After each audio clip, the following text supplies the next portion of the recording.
오랜만에 서점에 갔다 왔어요.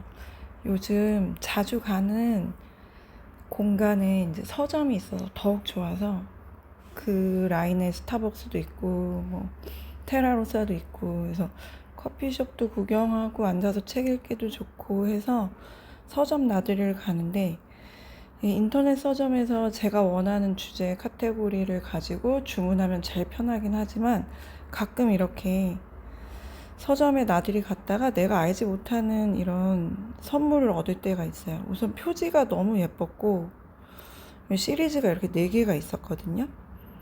그래서 이 표지가 너무 마음에 드는 거예요. 그래서 사고 싶어가지고 근데 혹시 몰라서 또 여기서 이 책 내용을 다 읽고 선택할 수는 없어서 그냥 만약에 내용이 별로더라도 예쁘니까 하나는 갖고 있어야지. 워낙 책 욕심이 많아서 이 4권 중에 이렇게 시리즈 4권인데 하나를 샀습니다. 그래서 또 인문학 시리즈래요. 그리고 이 표어가 너무 좋잖아요. 지금 당신이 흔들리는 이유는 철학이 없기 때문이다. 그래서 데일리 필로소피인데 이 중에 이 책을 샀습니다. 우선은 여기 표지에 있는 3분이 다 제가 좋아하는 철학가여가지고 이 밑에 좌측 하단에 이분은 게다가 너무 잘생겼죠. 이분 알베르 까미거든요. 이분부터 보면은 제목부터가 왜 당신은 태도가 아니라 인생을 탓하는가. 우리가 이런 것 때문에 철학을 하는 것 같고 이 책 제목 타이틀이 벌써 이 책은 사야겠다 라고 생각을 했어요. Why do you blame life instead of attitude? 왜 인생을 탓하냐, 너의 태도를 탓하는 게 아니라 결국 철학이 그런 거죠. 이 세계나 세계가 주는 조건 자체보다 그 세계를 대하는 인간의 내면의 방식, 외적인 방식, 그걸 다 합쳐서 태도라고 하잖아요. 내가 어떻게 할 수 없는 영역 앞에서 취하는 나의 태도, 그리고 그 태도를 선택할 수 있는 인간의 자유의지, 결정권 같은 것을 생각하는 게 철학이니까. 그래서 그 밑에 이게 섹시하게 옆으로 누워 계신 이분은 되게 유명한 독일 정치 철학가죠.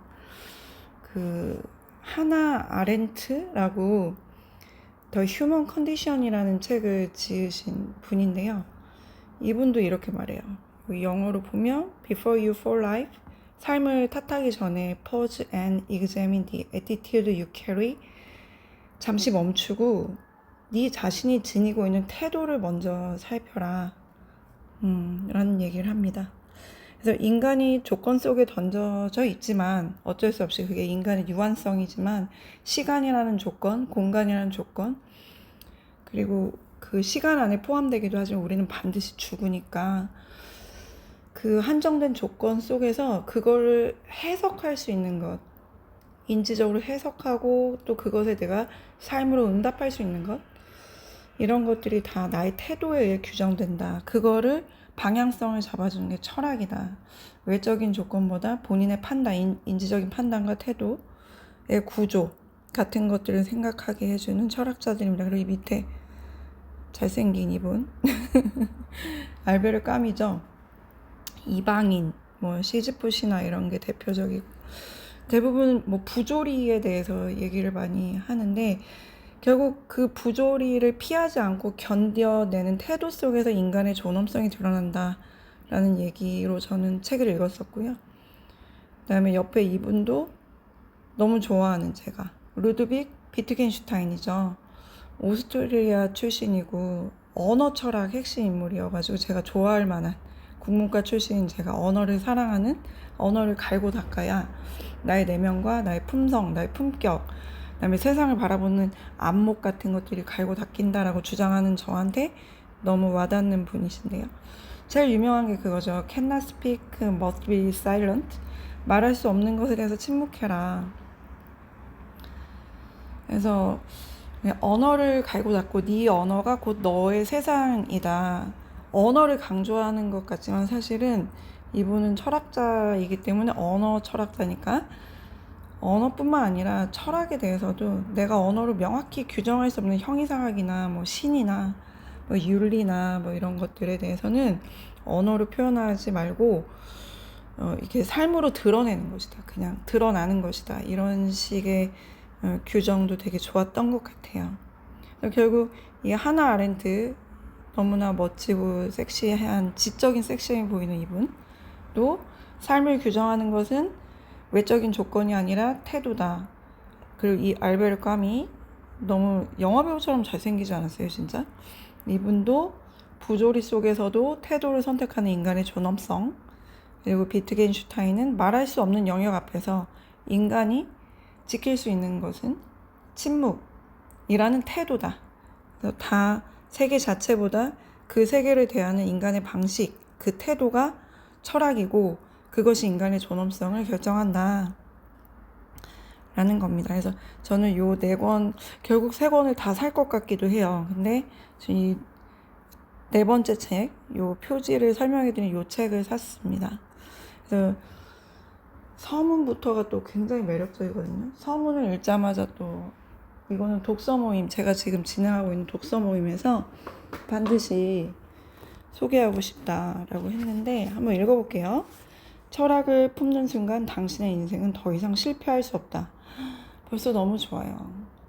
철학을 품는 순간 당신의 인생은 더 이상 실패할 수 없다. 인생이 산산조각 나면 누구나 깨닫게 되는 3가지 진실이 있다. 첫째, 상황 탓, 남 탓을 해봐야 소용없다. 둘째, 이 위기에서 나를 구할 사람은 결국 나다. 셋째, 내 인생은 지금 이 순간부터 완전히 달라질 수 있다는 사실이다. 흔히 어려움은 우리를 성장시키는 도구로 한다. 이를 통해 고통에서 벗어나 원하는 삶을 살 수 있다고도 말한다. 하지만 정말 모두가 어려움을 발판 삼아 원하는 삶을 살고 있을까? 주변을 조금만 살펴봐도 알 수 있다. 대부분은 같은 자리에 주저앉고 소수만이 삶을 개척한다. 그 차이를 만드는 힘은 무엇일까? 어려움을 통해서 대성하시는 분도 있지만 어려움을 앞에서 주저앉는 사람도 있다. 그러면 그 차이는 뭘까? 바로 이 순간 철학이 문을 두드린다. 철학은 2번 다시 같은 고통 속에서 헤매이지 않도록 돕는 삶의 기술이자 통찰이다. 와, 진짜 이 작가, 제가 하고 싶은 말을, 제가 진짜 요가하는 친구들한테 요가 원래 철학으로 시작했고 철학을 해라. 꼭 요가인이 아니더라도 독서 모임, 물론 요가 얘기 너 99% 해가지고 요가인이 아니신 분들 자꾸 나가시는데 결국 요가 철학은 심리학 같은 거거든요. 내 마음을 다루는 기술, 이 세계의 조건을 바라보고 통찰하는 기술, 그래서 내가 어떻게 스스로 독존하며 살아갈 것인가, 인간의 존엄성을 지키는 게 독전이죠. 그래서 여기서 보면 그 손길을 붙잡는 순간, 즉 철학의 손길을 붙잡는 순간 과거를 통찰했던 철학자들의 지혜가 내 삶에 깃든다. 그때 깨닫는다. 깨닫는다 라는 단어에 제가 막 동그라미 쳐놨고요. 이 철학이라는 딱딱한 이름 속에 사실은 삶과 죽음을 가로지르는 불빛이 숨어 있다는 것을, 깜깜한 바다에서 길 잃은 배를 인도하는 등대처럼 철학은 삶의 방향을 비춘다. 철학이 삶을 바꾸는 힘을 나는 실제 목격했다. 그것은 단순한 지적 유의가 아니었다. 철학은 나를 더 나답게 만들었고 관계에서 불필요한 소모를 줄였으며 나의 일과 사유를 깊고 단단하게 만들어줬다. 그래서 서문에 지금 3분의 1 정도 읽은 건데요. 그 뒤까지 버릴 문장이 없어요. 정말 이 책을 다 읽으면 안 되니까 소개합니다. 서점에 가서 사시길 바라고. 또 우선 너무 예쁘잖아요? 요즘은 책 디자인 진짜 잘 하시는 것 같아요. 진짜 다 사고 싶다. 그리고 또 하나 생각했던 거는, 어떤 사람이 되게 성공을 해요. 유명한 사람들 많죠. 그러면 저 사람 성공이 부럽다. 나도 저렇게 되고 싶다. 나는 왜 안 될까? 나는 지금 어떻게 해야 될까? 이런 고민을 많이 하는데, 한 분이 그 얘기를 하더라고요. 그 사람처럼 성공하기 위해 그 사람의 말투, 그 사람의 행동, 사소한 매너, 예의, 품격, 그 사람의 외적 내적인 조건 같은 것들을 따라해봤냐. 어떤 조건이 있어서 그 사람이 성공했다면 그 결과만 보지 말고, 그러니까 대부분의 사람들은 결과만 봐요. 결국 저는 그 순서 시간 스텝이라고 생각해요. 모든 건. 결과만 보는 사람은 절대 그 결과를 도출해내지 못해요. 그 결과가 도출하기까지의 시간 순서 스텝을 볼 수 있는 사람은 그 정도까지 왜냐면 많은 변수가 있으니까 운명이라던가 운이 또 작용해야 되죠. 아무리 조건을 따라한다고 해도 변수가 되게 많으니까 인간은. 근데 그나마 그 결과가 오기까지의 시간 순서 스텝 바이 스텝을 볼 수 있는 사람은 성장이라도 해요. 근데 결과만 보는 사람은 의미 없는 투정이나 빈정거림이나 질투시기만 합니다. 그 사람이 어떤 말투를 쓰고 그 사람이 어떤 사소한 매너와 배려를 하고 예의를 차리고 어떤 행위를 하고 무엇을 헌신하고 인내하는지를 봐야 그나마 그 과정, 스텝 바이 스텝을 따라할 수 있어요. 그 말이 너무 공감되더라고요.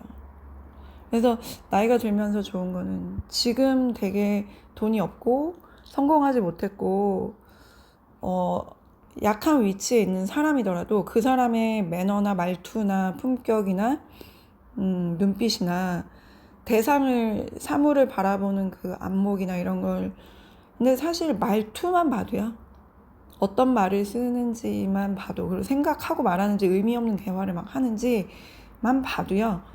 이 사람이 나중에 반드시 성공할 것이다 라는 걸 좀 알게 되고 지금 되게 잘 나가고 있고 뭐 멋있어 보이고 뭐 운이 10대 20대 일찍 터진 사람도 있잖아요. 근데 봐도 저 사람 얼마 못 가서 미천 다 드러나겠구나 하는 게 좀 보이는 것 같아요. 나이가 든다는 건 이렇게 좀 지금 눈에 보이는 현상이나 결과만 보이는 게 아니라 그 사람이 품고 있는 어떤 그 사소한 말투나 뭐 예의 매너 뭐 일을 대하는 그 마음가짐 같은 것들을 통해서 근본이 보인다고 할까?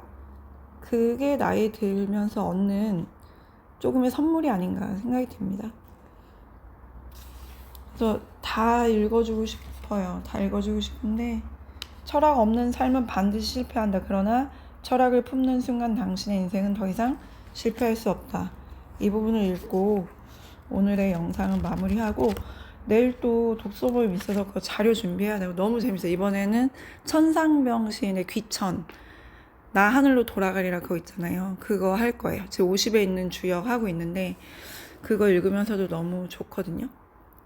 마음이 편해지고 그릇이 되게 커지고 내가 군자나 대인이 되어가는 느낌이에요. 그래서 우리는 책을 읽습니다. 책을 읽지 않으면은 맨날 내 안목에 내 수준의 생각이나 내 주변 사람들, 내가 보고 있는 사람들의 그 정신적인 수준으로 살 수밖에 없기 때문에 돌파구가 없어요. 성장할 수 있는 통로가 없습니다. 그냥 그 삶대로 살게 되잖아요. 근데 나보다 안목이 훨씬 높고 이 세상의 통찰과 지혜를 가지고 있는 책을 읽으면 삶이 성장할 수밖에 없는 건 자명한 일입니다. 그래서 또 내일 독서 모임을 위해서 목을 아껴야 돼가지고 오늘은 책 소개 여기까지 할게요. 들어주셔서 감사합니다.